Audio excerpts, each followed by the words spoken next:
من صام رمضان ایمانا واحتسابا غفر له ما تقدم من ذنبه من قام رمضان ایمانا واحتسابا غفر له ما تقدم من ذنبه۔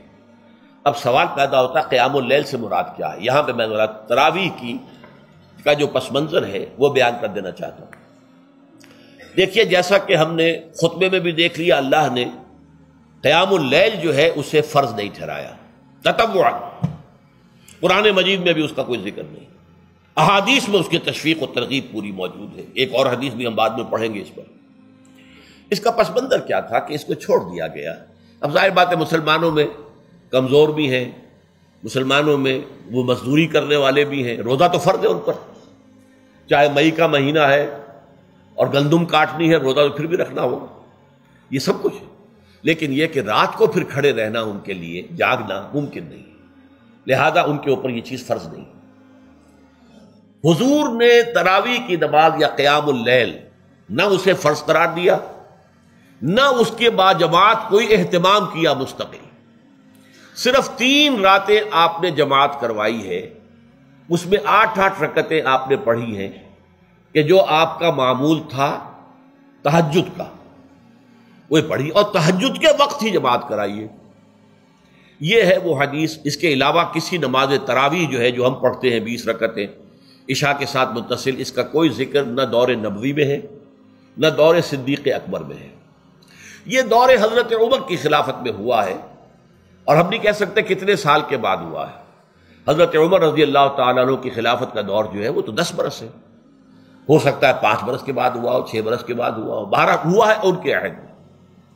حضرت عمر ایک مرتبہ مسجد میں داخل ہوئے، مسجد نبوی میں، تو دیکھا کہ کچھ لوگ 8 10 12 جو ہے وہ ایک جو ہے حافظ کے پیچھے کھڑے ہوئے اور قرآن سن رہے ہیں، کچھ دوسرے کونے میں کھڑے ہیں، کچھ کہیں اور کھڑے ہیں، مختلف جماعتیں ہو رہی ہیں۔ تو انہوں نے سوچا کہ کیوں نہ ان سب کو ایک امام کے پیچھے جمع کر دیا جائے، اور اس کے لیے لوگوں کی سہولت کے لیے عشاء کے ساتھ متصل رکھ دیا جائے، اس لیے کہ تہجد کے وقت اٹھنا جو ہے وہ تو ہر کس و ناقص کا کام نہیں ہے، کہ عشاء کے بعد اگر تھوڑا سا اضافی وقت ہو صرف تو یہ ہر شخص کر لے گا، مزدور بھی کر لے گا۔ لہذا آپ نے یہ نظام تجویز فرمایا کہ عشاء کے متصلاً بعد 20 رکعت نماز پڑھی جائے اور ایک امام کے پیچھے پڑھی جائے۔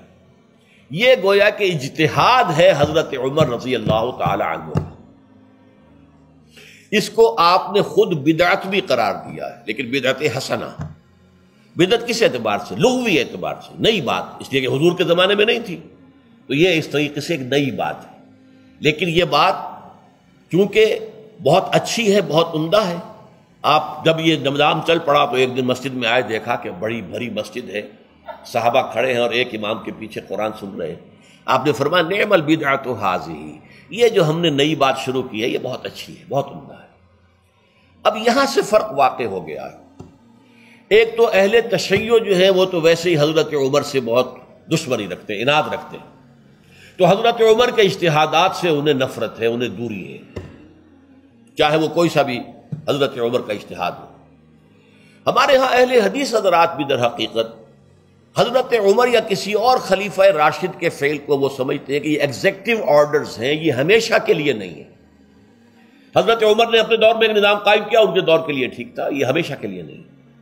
ہمیشہ کے لیے وہ 8 ہی رکعتوں کے قائل ہیں، وہ تہجد والے، لیکن اس میں بہرحال انہوں نے بھی خود یہ اضافہ کیا ہے کہ وہ 8 رکعتیں وہ عشاء کے ساتھ متصل پڑھتے ہیں، تہجد کے وقت تو نہیں پڑھتے۔ اور حضور نے تو صرف 3 روز جو ہے وہ کرائی تھی جماعت، وہ لوگ 30 دن یا 29 دن پڑھ رہے ہیں، تو اضافہ تو انہوں نے بھی کر دیا، وہ نظام میں تبدیلی تو ہو گئی۔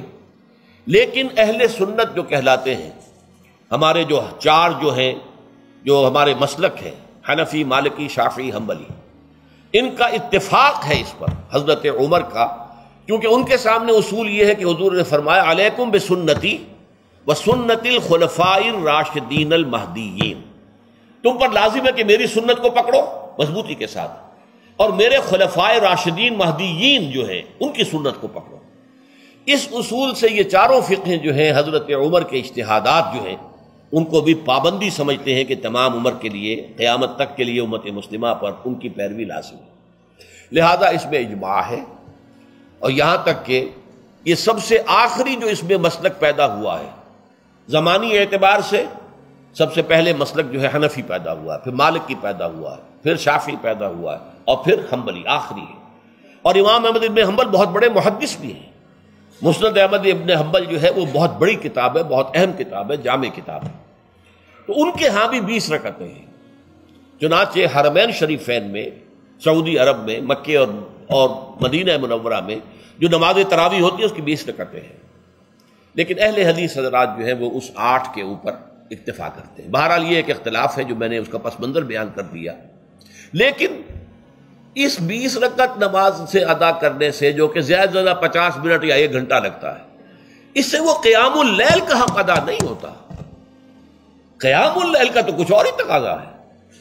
قیام کسے کہتے ہیں؟ یہ سورہ مزمل سے واضح ہوتا ہے۔ یا ایھا المزمل قم اللیل الا قلیلا نصفہ او انقص منہ قلیلا او زد علیہ ورتل القرآن ترتیلا۔ آدھی رات یا آدھی رات سے کچھ کم، یعنی تہائی رات، یا آدھی رات سے کچھ زائد، 2 تہائی رات، یہ ہے قیام اللیل۔ چنانچہ سورہ مزمل ہی کی آخری آیت جو دوسرا رکوع مشتمل ہے جس پر، اس میں صاف کہہ دیا گیا ان ربک یعلم انک تقوم ادنی من ثلثی اللیل ونصفہ وثلثہ وطائفۃ من الذین معک۔ اے اللہ کے نبی، اللہ خوب واقف ہے کہ آپ بھی اور آپ کے ساتھ ایک جماعت بھی رات کو کھڑی رہتی ہے، 2 تہائی رات یا آدھی رات یا 1 تہائی رات۔ تو یہ سارا معاملہ جو ہے قیام اللیل کا، گویا کہ کم سے کم 1 تہائی رات پر اس کا اطلاق ہو سکے گا، یہ نہیں کہ 1 گھنٹے۔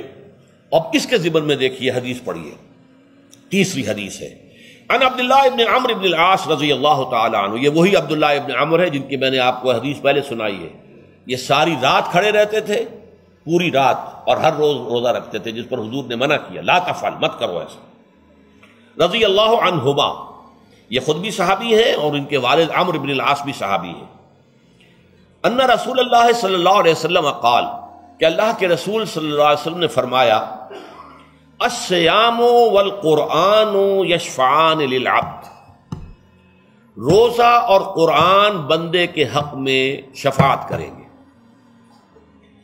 یقول الصیام، روزہ یہ عرض کرے گا اللہ کی جناب میں، اے رب پروردگار، انی منعتہ الطعام والشہوات بالنہار، میں نے تیرے اس بندے کو دن کے دوران کھانے پینے سے اور اپنی شہوت کا تقاضا پورا کرنے سے روکے رکھا، یہ میری وجہ سے روکا رہا، تو میری شفاعت اس کے حق میں قبول فرما، فشفعنی فیہ، میری شفاعت اس کے حق میں قبول فرما۔ ویقول القرآن، قرآن کیا کہے گا؟ منعتہ النوم باللیل، میں نے اسے رات کے وقت سونے سے، نیند سے روکے رکھا، فشفعنی فیہ، تو اس کے حق میں میری شفاعت قبول فرما۔ حضور فرماتے ہیں فیشفعان، ان دونوں کی شفاعت قبول کی جائے گی۔ یہ ہے قیام اللیل۔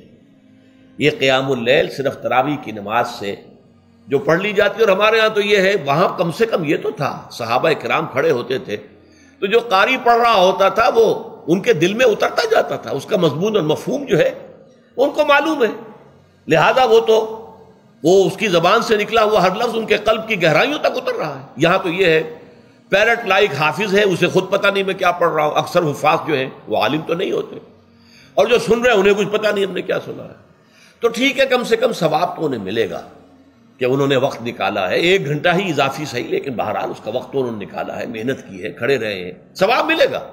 لیکن جو مقصد ہے وہ حاصل نہیں ہوتا۔ اس مقصد کے حصول کے لیے اول تو قیام اللیل کی کم سے کم مدت 1 تہائی۔